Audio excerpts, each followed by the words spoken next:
ফেরেশতারা তাদের রহমতের পাখা শাম দেশের উপর বিছিয়ে রেখেছে। এবং তিনি বলতেন ফিতনার সময় আলাইকুম বিশাম, তোমরা শামে যেও, শামে থেকো।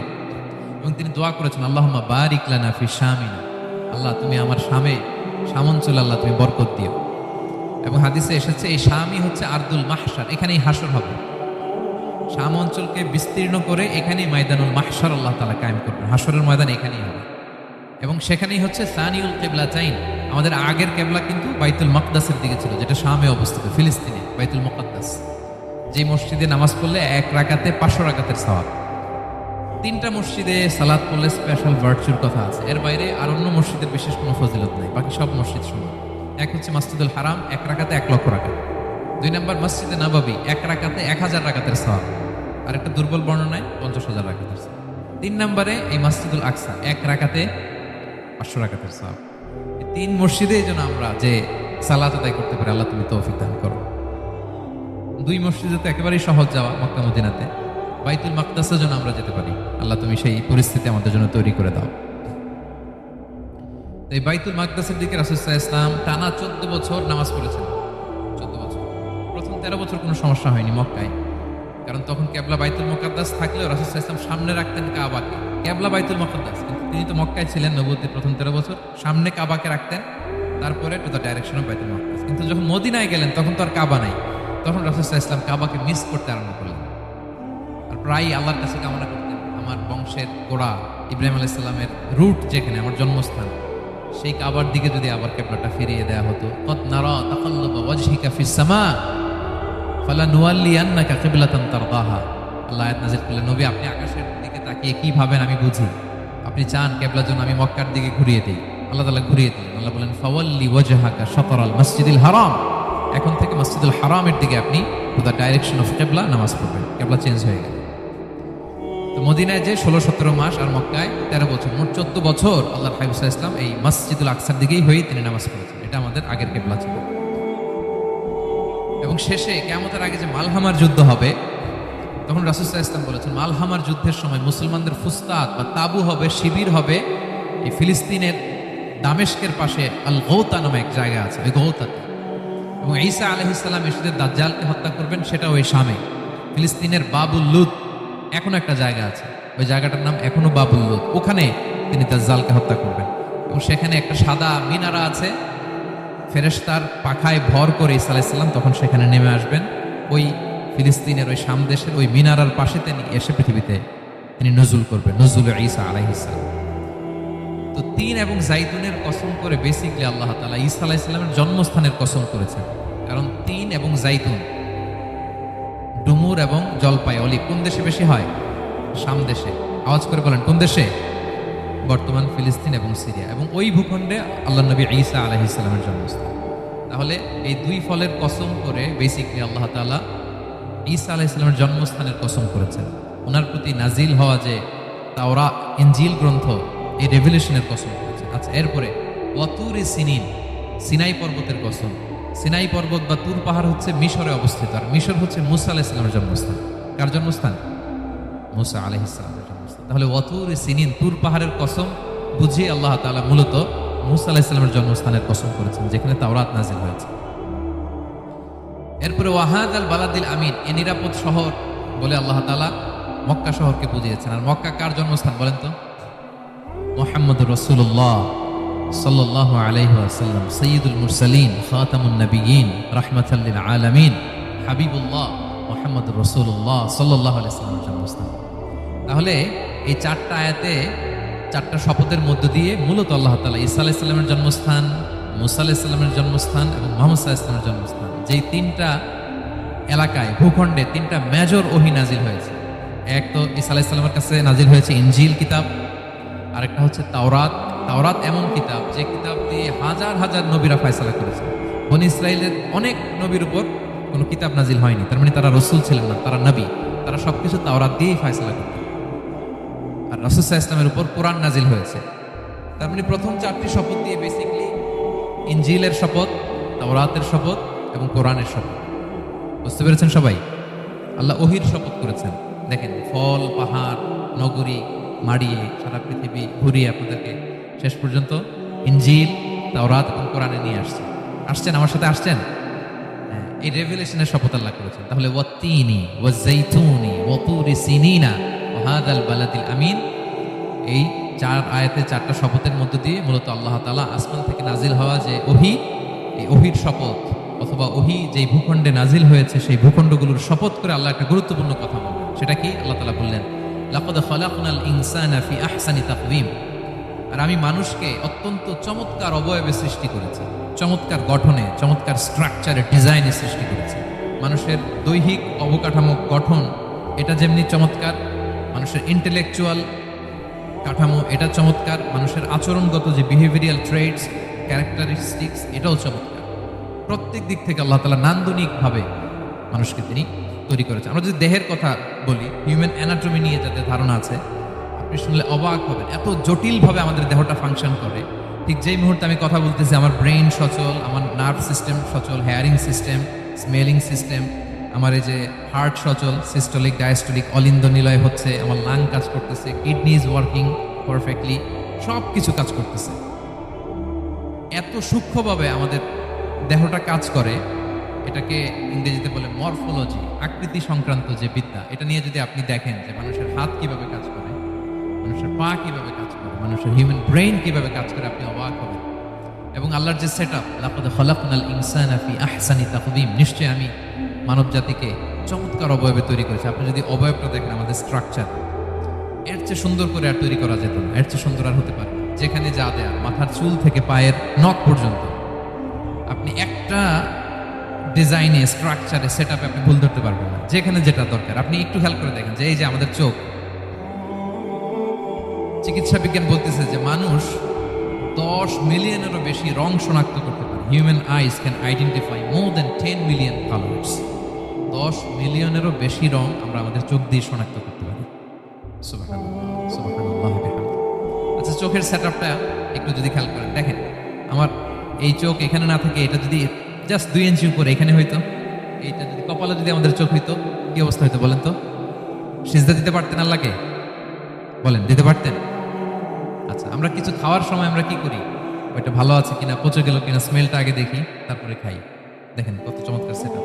একটু খেয়াল করেন, এই নাকের সেটআপ যদি এখানে না থাকে, আমাদের নাক যদি পেছনে থাকতো, খাওয়ার সময় খাবারটা বাসি কিনা, ভালো আছে কিনা কি করতেন? লাকাদ খালাকনাল ইনসানা ফি আহসানি তাকওয়িম। আচ্ছা দেখেন, এই যে আমরা কান দিয়ে শুনি, এই যে কান পেঁচানো, মনে করেন না যে এমনি এমনি পেঁচানো, এই পেঁচানো, এটাই পথ না থাকলে আমরা শুনতেই পেতাম না।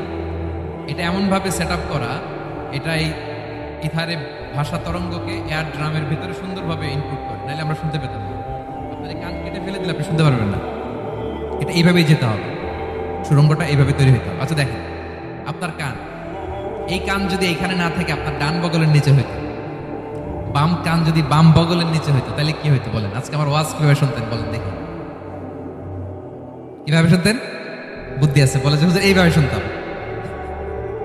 সুবহানাল্লাহ, সুবহানাল্লাহ, লাকাদ খালাকনাল ইনসানা ফি আহসানি তাকওয়িম। আমি মানুষকে সবচেয়ে সুন্দর সর্বোত্তম গঠনে তৈরি করেছি। দেখেন, কান দুটো এখানে থাকলে কথা শুনতে হইলে হাত উঁচু করে রাখা লাগতো। আল্লাহ, আপনি একটা একটা অঙ্গ দেখেন, ঠিক যেখানে যেটা যেভাবে সেট করা দরকার, আল্লাহ তাআলা দয়া করে অনুগ্রহ করে ঠিক সেভাবে তিনি সেট করেছেন। আমাদের চেহারার মধ্যে দেখেন এক একজনের এক এক রং, ওয়াখতিলাফু আলসিনাতিকুম ওয়া আলওয়ানিকুম ইন্না ফি যালিকা লাআয়াতুন লিল আলিমিন। আল্লাহ বলেন, তোমাদের ভাষার ভিন্নতা দিয়েছি, তোমাদের গায়ের রঙের ভিন্নতা, একজনের চেহারার সাথে আরেকজনের মিল নাই, একজনের ফিঙ্গারপ্রিন্টের সাথে। আয়াহসাবুল ইনসানু আল্লান নাজমাআ ইযামা বালা কাদিরিনা আলা আন নুসাউইয়া বানানা। মানুষ ভেবেছে সে মারা গেলে তাকে আমি তার অস্থি, মজ্জা, হাড়, গোশত, চামড়া জোড়া লাগাতে পারবো না। আরে তার আঙ্গুলির অগ্রভাগ পর্যন্ত আমি সুবিন্যস্ত করে আমার কাছে রেখে দিয়েছি, ফিঙ্গারপ্রিন্ট। আমাদের ফিঙ্গারপ্রিন্ট গুলো আল্লাহর কাছে সংরক্ষিত, একজনের ফিঙ্গারপ্রিন্টের সাথে আরেকজনেরটা মেলে। এই যে আমার 10 আঙ্গুলে 10টা ফিঙ্গারপ্রিন্ট, পায়ের গুলো হচ্ছে ফুটপ্রিন্ট, একটার সাথে আরেকটা মিলে। আমার এটার সাথে এটা মিলবে বলেন? আমার সাথে আপনারটা মিলবে? বর্তমানে পৃথিবীতে কত কোটি মানুষের বসবাস বলেন? এই যত মানুষ পৃথিবীতে আছে, একজনের আঙ্গুলের ছাপের সাথে, এই যে বায়োমেট্রিক্যাল অথেন্টিকেশন যে আমরা করি, একজনের ফিঙ্গারপ্রিন্টের সাথে আরেকজনের ফিঙ্গারপ্রিন্টের মিল নেই। একজনের ফুটপ্রিন্টের সাথে ফুটপ্রিন্ট, ইভেন একজনের আই প্রিন্টের সাথে। আমাকে একজন ওনার হসপিটালে নিয়ে গেল ঢাকায়, তো উনি ওনার দরজা খুলতেছে আই প্রিন্ট দিয়ে, মানে উনি না গেলে খুলে না। উনি আর ওনার খুব কাছের স্টাফ, এটা গুরুত্বপূর্ণ একটা অফিস। তো উনি চোখ দিল, আই প্রিন্ট নিল, এরপরে দরজা খুলে যাচ্ছে। দেখেন, একজনের আই প্রিন্টের সাথে আরেকটা আই প্রিন্ট মেলে না। সুবহানাল্লাহ। প্রিয় ভাইরা, একজনের ফিঙ্গারপ্রিন্টের সাথে আরেকজনের ফিঙ্গারপ্রিন্টের কোনো মিল আছে পৃথিবীতে? ফুটপ্রিন্টের সাথে, আই প্রিন্টের সাথে? কারণ ডিজাইনারটা কে বলেন তো? হুয়াল্লাযী ইউসাউয়িরুকুম ফিল আরহামি কাইফা ইয়াশা।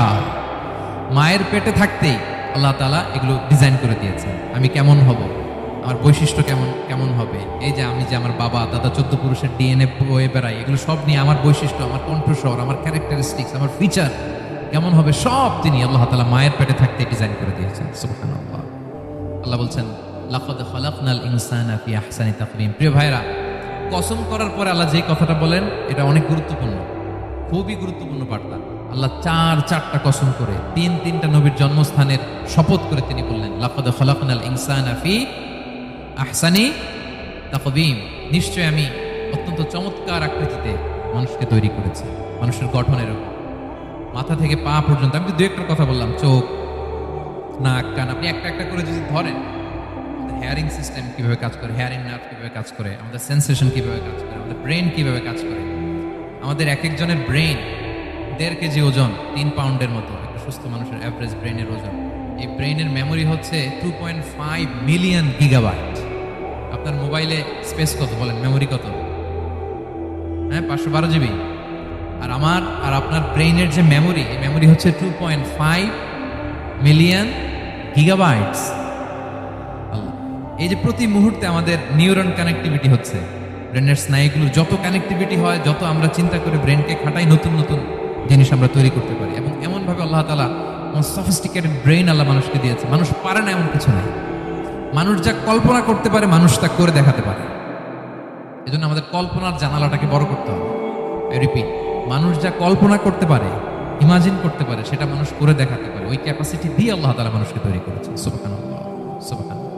লাকাদ খালাকনাল ইনসানা ফি আহসানি তাকওয়িম। এই ব্রেনকে খাটিয়ে মানুষের কত ইনভেনশন, কত ডিসকভারি, মানুষ সভ্যতার পর সভ্যতা নির্মাণ করেছে। চোখ ধাঁধানো মানুষের আবিষ্কার, তাক লাগিয়ে দিয়েছে গোটা বিশ্বে একটার পর একটা করে।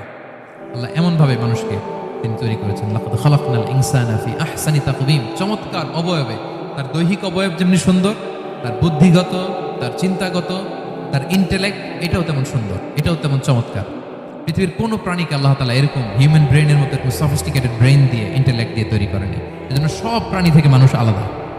সব প্রাণী থেকে মানুষের চিন্তা, বিবেক, বুদ্ধি এগুলো আলাদা। তাহলে দেখেন, মানুষের শ্রেষ্ঠত্ব মূলত এগুলোর দ্বারা। মানুষ যদি তার চিন্তা, বিবেক, বুদ্ধি খাটায়, সে শ্রেষ্ঠ হয়ে যায়। আমি একটা কথা প্রায় বলি যে মানুষ যদি ভালো হয় সে ফেরেশতার চেয়েও ভালো, আর মানুষ যদি খারাপ হয় সে পশুর চেয়েও নিকৃষ্ট। আল্লাহ বলেন, উলাইকা কাল আনআমি বাল হুম আদাল লাহুম কুলুবুল লা ইয়াফকাহুনা বিহা ওয়া লাহুম আ'য়ুনুল লা ইউবসিরুনা বিহা ওয়া লাহুম আযানুল লা ইয়াসমাউনা বিহা উলাইকা কাল আনআমি বাল হুম আদাল। তাদের হৃদয় আছে, ওটা দিয়ে অনুধাবন করে না সত্যকে। চোখ আছে, ওটা দিয়ে সে সত্যটা দেখে না। কান আছে, হকের কথা শুনে না। উলাইকা কাল আনআম, আল্লাহ বলেন তারা প্রাণীর মতো, চতুষ্পদ জন্তুর ন্যায়। শুধু অতটুকুই না, বাল হুম আদাল, তারা তার চেয়েও নিকৃষ্ট, তার চেয়েও নিকৃষ্ট। তাহলে মানুষ ভালো হলে সে ফেরেশতাকে ছাড়িয়ে যায়, আর মানুষ নিকৃষ্ট হলে সে পশুত্বকে হার মানে। কথা বুঝতে পেরেছেন? মানে আমরা ভালো হলে সবচেয়ে ভালো, খারাপ হলে সবচেয়ে খারাপ। একটা পশু আর একটা পশুকে হত্যা করে কেটে 20 টুকরা করছে, এরকম কোন নিউজে আসছে কোনোদিন? কিন্তু আশরাফুল মাখলুকাত মানুষ তার মতো রক্তে মাংসে গড়া আরেকটা মানুষকে নির্মমভাবে হত্যা করে কেটে 20 টুকরা করে বস্তাবন্দি করে ডোবার মধ্যে ফেলে রাখছে, এরকম নিউজ আসছে না বলেন? মানুষ তার মতো একটা মানুষকে নির্মমভাবে হত্যা করে। এরকমও তো আছে যে কেরোসিন দিয়ে তার মতো আরেকটা মানুষকে সে জ্বালিয়ে দিয়েছে, আছে না নাই বলেন? গ্রামের পর গ্রাম জ্বালিয়ে দেয়, জনপদের পর জনপদ ধ্বংস করে দেয়, বোমা মেরে শহর উড়িয়ে দেয়। লিটল বয় মেরেছিল আমেরিকান সোলজাররা জাপানের হিরোশিমা শহরের উপর। আমি হিরোশিমা তো গত বছর ভিজিট করে আসলাম, আমি নিজে দেখে এসেছি যে এখানে বোমটা মেরেছে। মুহূর্তের মধ্যে পুরো শহর ভ্যানিশ, এমন রেডিয়েশন। তো যেই আমেরিকান পাইলট বোমা মারতেছে সেও মানুষ, সেও কি? আর যাদেরকে ধ্বংসের জন্য এই লিটল বয় মারলো হিরোশিমাতে আর ফ্যাটম্যান মারলো নাগাসাকিতে, এরাও কি? তাহলে দেখেন, মানুষ তার মতো আরেকটা মানুষকে এরকম মেরে টুকরো টুকরো কুচি কুচি করতে সে দ্বিধাবোধ করে না। আল্লাহ, মানুষ গণহত্যা চালায়, জেনোসাইড।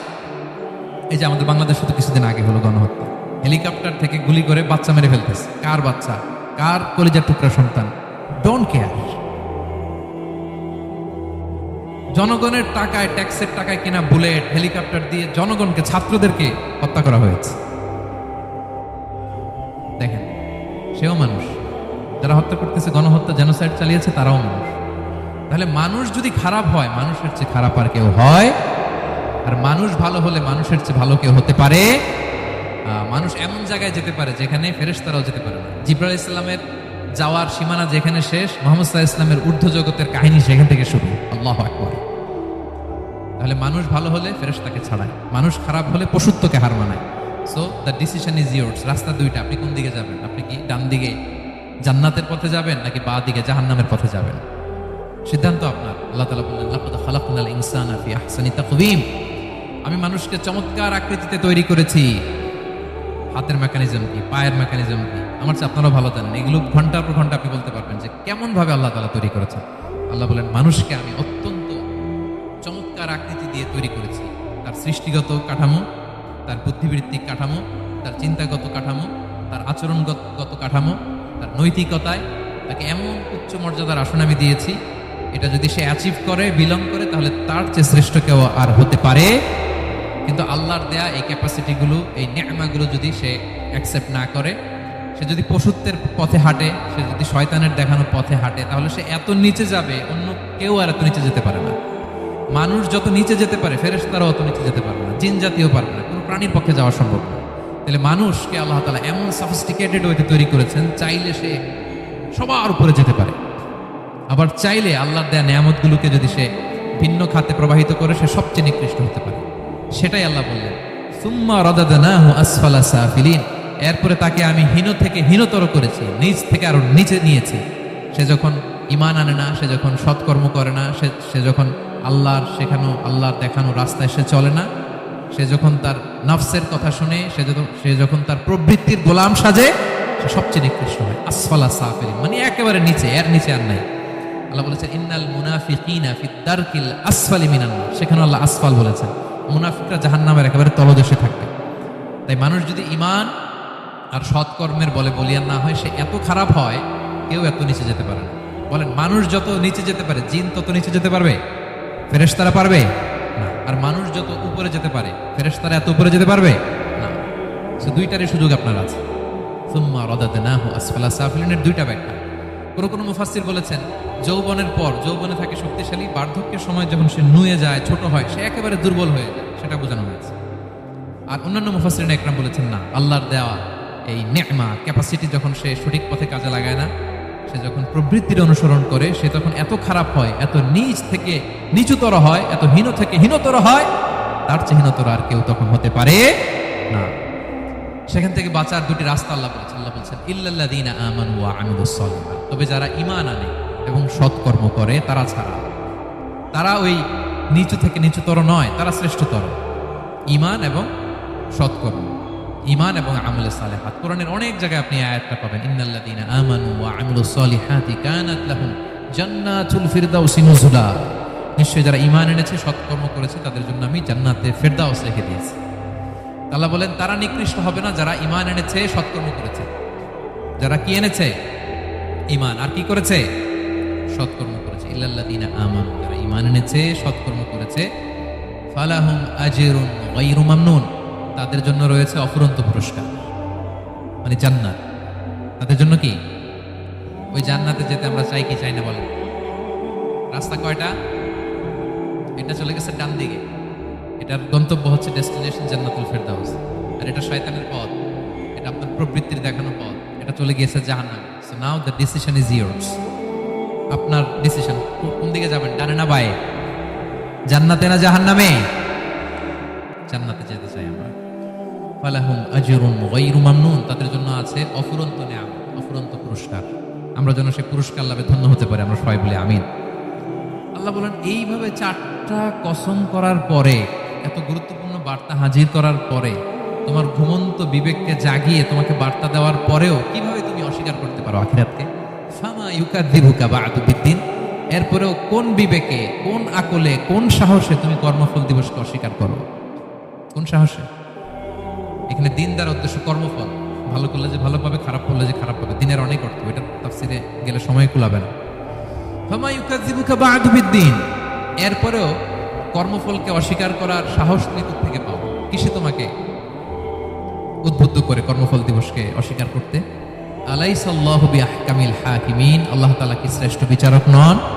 সূরা আবু দাউদে আল্লাহর হাবিব সাল্লাল্লাহু আলাইহি ওয়াসাল্লাম বলেন, কেউ যদি সূরাতুত তিন তেলাওয়াত করে, করতে করতে যদি শেষ আয়াতে চলে আসে, আর সে যখন পড়ে আলাইসাল্লাহু বিআহকামিল হাকিমিন, আল্লাহ তাআলা কি শ্রেষ্ঠতম বিচারকদের মধ্যে সর্বশ্রেষ্ঠ বিচারক জাজ নন, তখন সে যেন উত্তর দেয়, এটা তো আল্লাহর প্রশ্ন।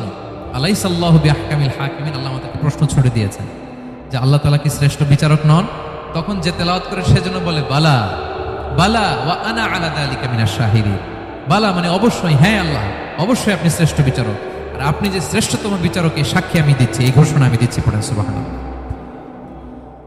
আপনি দেখবেন মসজিদুল হারামে, হারামাল মাক্কিতে যখন তেলাওয়াত করে ইমাম সাহেবরা, এই আয়াতের পরেই যদি রুকুতে যায়, দেখবেন ফিস ফিস করে বলে বালা বালা ওয়া আনা আলা যালিকা মিনাশ শাহিদিন। আমি নিজে শুনেছি, দেখবেন ওনার এটা পরে, কারণ আল্লাহ এখানে প্রশ্ন ছুড়ে দিয়েছে, আর উত্তর হিসেবে বলতে হবে বালা ওয়া আনা আলা যালিকা মিনাশ শাহিদিন। আল্লাহ অবশ্যই আপনি শ্রেষ্ঠ বিচারক।